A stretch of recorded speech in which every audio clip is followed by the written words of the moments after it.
राम राम दोस्तों, भीखाराम डेंडान चैनल पर आपका हार्दिक अभिनंदन, स्वागत है। आज मैं आपके लिए एक गूढ़ रहस्य प्रसंग बहुत ही सुंदर लेके आया हूँ। क्या होता है कि एक बार रावण के सामने मंदोदरी की चोटी पकड़कर घसीटा खींच के ले गया और कुछ कपड़े भी फाड़ दिए। किसने? अंगद ने, जो वाली का पुत्र था। शायद आपको सुनकर आश्चर्य होगा, लेकिन ये बात बिल्कुल सत्य कथा है और प्रमाणित है। तो चलिए दोस्तों, कि ऐसा कब हुआ, इस विषय पे बात करते हैं। जब राम और रावण का युद्ध चल रहा था, उसमें रावण के भाई, बंधु, रिश्तेदार, नाती पोता सब मारे गए। प्रमाण में ऐसा भी लेख मिलता है कि 1 लाख पूत, 1.25 लाख नाती मारे गए। रावण अकेला शेष रह जाता है, और वो भी भगवान श्री राम के बाण से घायल होकर के रण छोड़ के, मैदान छोड़ के लंका में जाके छिप जाता है। मन में विचार करता है कि क्या किया जाए, सारा परिवार नष्ट हो गया। तो वो शुक्राचार्य जी से सलाह लेते हैं कि गुरुजी ये बताइए कि क्या किया जाए। तो गुरुजी से सलाह लेकर के अपने महल के नीचे एक गुप्त गुफा खुदवाते हैं, और उस गुप्त गुफा में जाकर यज्ञ का अनुष्ठान करते हैं। यज्ञ करने के लिए बैठ जाते हैं, और यज्ञ भी ऐसा कि अगर सफल हो जाए तो लंकापति रावण अजय हो सकता था। इधर को यज्ञ की आहुति से जो धुआं निकलता है वो विभीषण की नज़र में आता है। विभीषण मन में विचार करता है कि धुआं कहाँ से निकल रहा है। तो वो देखता है और सब माया को पहचान जाता है कि लंकापति रावण जो मेरा भाई है वो यज्ञ कर रहा है। इधर को विभीषण अपनी घरवाड़ी शर्मा से, जो त्रिजटा की माता थी, उससे सारी बात पूछता है।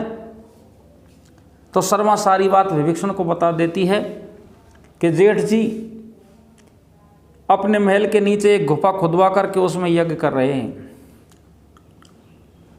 विभीषण भगवान श्री राम के पास में जाता है, सारा वृतांत सुनाता है, कहता है कि महाराज जल्दी से कोई उपाय कीजिए भगवान, अगर रावण का यज्ञ सफल हो गया तो वो नहीं मर सकता।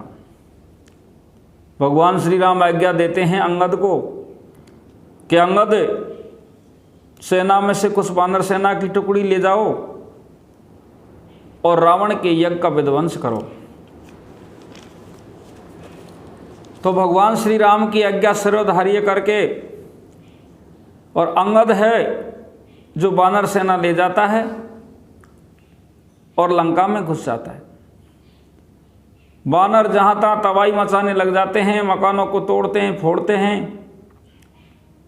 इधर को अंगद ढूंढता ढूंढता रावण को हेरता है, लेकिन रावण नहीं मिलता। तो विभीषण की घरवाड़ी शर्मा अंगद को इशारा करती है, और इशारे से अंगद समझ जाता है, और वो गुप्त गुफा में घुस करके रावण का पता लगाता है। देखता है कि रावण यज्ञ कर रहा है, आहुतियाँ दे रहा है। वो बड़े जोर से हुंकार भरता है। बाली का पुत्र अंगद नाना प्रकार से उत्पात मचाता है, लेकिन लंकापति रावण मौन रहता है, बोलता नहीं। अंगद मन में विचार करता है कि क्या किया जाए। वो तुरंत मंदोदरी के महल में जाता है और लंकापति रावण की पत्नी मंदोदरी को पकड़ के उसके सिर के बाल पकड़ता है, उसकी चोटी को पकड़ता है, घींचता हुआ लंकापति रावण के पास में ले जाता है।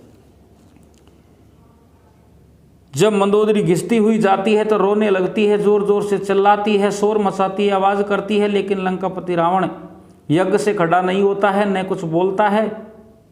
और उसका ध्यान भी नहीं टूटता है। अंगद मन में विचार करता है कि क्या किया जाए, तो वो और उत्पात करना शुरू कर देता है।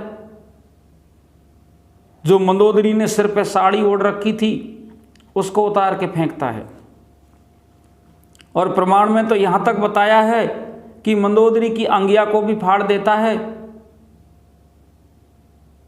जैसे ही मंदोदरी अर्धनग्न होने की अवस्था में हो जाती है तो जोर जोर से पुकारती है, चिल्लाती है और रावण को उलाहना देने लगती है कि ऐसा पति भी क्या काम का, जो तीनों लोकों पे सृष्टि पे विजय प्राप्त करने के बाद में भी उसकी पत्नी का उसके सामने ही इज्जत लुट रही है। इतनी बात को सुनकर के लंकापति रावण है, जो अपना यज्ञ कर रहा था उसको छोड़ देता है, वो नियम को तोड़ देता है और अपनी चंद्रहास नाम की जो तलवार थी शंकर भगवान से प्राप्त हुई उसको लेकर के अंगद की तरफ दौड़ता है। तो अंगद समझ जाता है कि अब ये यज्ञ के अनुष्ठान से खड़ा हो गया, यज्ञ भंग हो चुका है, अब ये अजय नहीं हो सकता। तो तुरंत अपनी सेना को लेकर के भाग के और भगवान श्री राम के पास में पहुंच जाता है और जाकर के श्री राम से सारी बात कह देता है कि वानरों की सेना सहित हमने उपाय आपकी कृपा से किया और लंकापति रावण का यज्ञ विध्वंस हो गया। इधर को लंकापति रावण मंदोदरी से कहते हैं कि हे प्राणन प्यारी मंदोदरी, ये देवश है, ऐसा होना ही है, अब मैं नहीं बच सकता, अब मैं मारा जाऊंगा और कल भगवान श्री राम और मेरे बीच में जो युद्ध होगा उसमें मैं वीर गति को पहुंच जाऊंगा। लेकिन आपसे मैं एक वचन लेता हूं, आप मुझे एक वचन दीजिए। तो मंदोदरी उसको वचन देती है कि महाराज सुनाओ, आपकी अंतिम इच्छा जरूर पूरी करूंगी। तो लंकापति रावण मंदोदरी से कहता है कि मेरे मरने के बाद में जब मेरी मृत्यु की खबर आपके पास में आ जाए, मैं रणभूमि में वीर गति को प्राप्त हो जाऊं, तब आप सीता को खत्म कर देना और उसी की चिता के साथ में सती हो जाना। मंदोदरी रावण को वचन देती है कि मैं ऐसा ही करूंगी। इधर को दूसरे दिन जब युद्ध होता है तो भगवान श्री राम के द्वारा लंकापति रावण का मरण हो जाता है, उसको मोक्ष गति प्राप्त हो जाती है, राक्षस योनि से छुटकारा मिल जाता है। लंकापति रावण चारों वेदों के ज्ञाता था, अच्छा ज्ञानी था, उसकी मुक्ति हो गई। भगवान श्री राम विभीषण को लंका का राज तिलक कर देते हैं और मंदोदरी को भी समझाते हैं और विभीषण के साथ में शादी करने की बात करते हैं। लेकिन उस टाइम पे मंदोदरी नहीं मानती है और अपने आप को खुद को एक कमरे में बंद कर लेती है। इधर को भगवान श्री राम अपनी सेना सहित वापस आ जाते हैं और इधर को कछु दिनों के बाद में मंदोदरी फिर अपने महल से निकल करके और विभीषण से शादी करने के लिए राजी हो जाती है, एग्री हो जाती है और विभीषण से शादी भी कर लेती है। प्यारे सब्सक्राइबर बंधु, इसमें शंका करने वाली बात नहीं है। ये मंदोदरी 95 में से थी। 95 को वरदान था कि ये किसी से भी शादी कर सकती थी, लेकिन फिर भी कुंवारी की कुंवारी रहती थी। 5 अहिल्या भी थी, मंदोदरी भी थी, द्रौपदी भी थी और कुंती भी थी और तारा भी थी। एक बात और है कि इससे पहले, रावण से पहले, मंदोदरी ने बाली से भी शादी की थी, ये भी प्रमाण बिल्कुल सत्य है। लेकिन वो कथा मैं आपको किसी अगले वीडियो में बताऊंगा। अगर ये प्रसंग, ये कथा मेरी आपको पसंद आई हो